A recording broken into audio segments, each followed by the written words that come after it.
all of last month. I painted 30 flowers in 30 days, and there was some good, some bad, and some ugly. So stay with me, we'll debrief that. Hi, I'm Chris B from OctopusConnection.com, and I'm a former high-end retail management professional turned freelance artist. First of all, it was my first time co-hosting a challenge on Instagram, and it was so much fun. Way more fun than I would have expected. I was a little nervous at first because, I've never done it before. I didn't know how well it was be received, and I was very pleasantly surprised.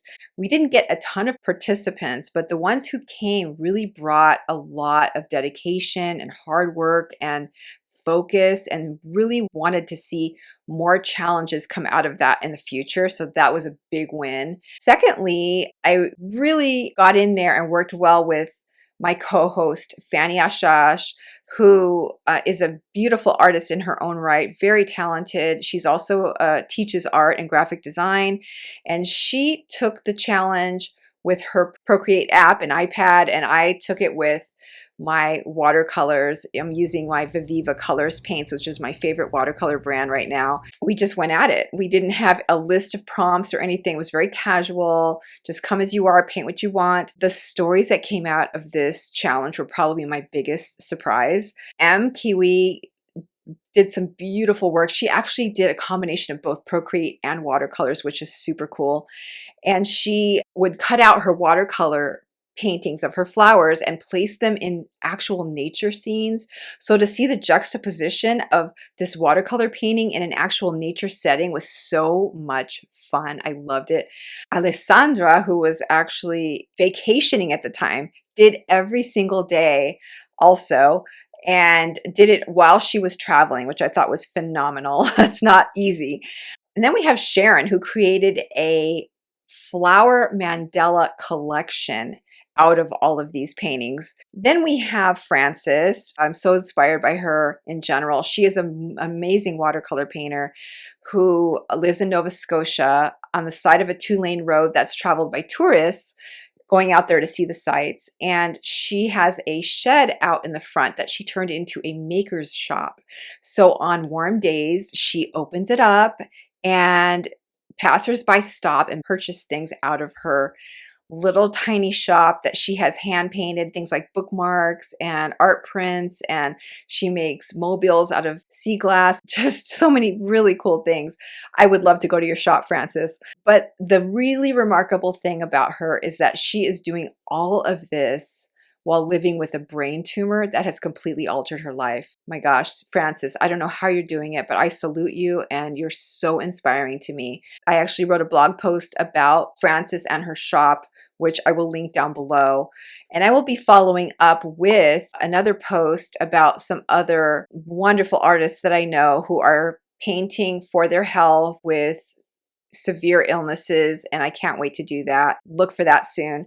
In the meantime, Frances painted during the challenge and used her art to put things in her maker shop, which was so exciting to see. So it was just such an amazing journey to go along with all these other people that were joining in for their own reasons and just taking this art and making it so meaningful. Now, from my end, I don't generally join 30-day challenges and paint every single day. Either I paint in advance a little bit, or I skip some days or whatnot. I tend to not put myself under too much pressure with the challenges. And that's another thing I wanted to talk about, is that joining a challenge can feel like a pressurized activity that it doesn't become fun anymore.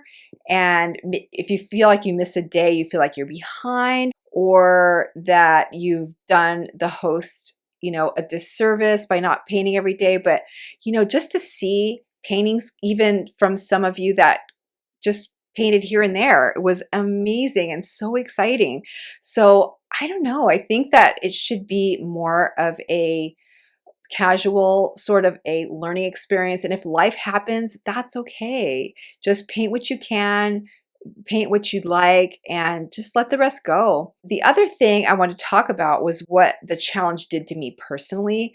So there were, of course, days I did not feel like painting within that 30-day period. I felt a sense of responsibility for those of you that did paint every single day. I'm like, I feel like I didn't want to let you down. And I did give myself that permission, like I do on other people's challenges, to not paint.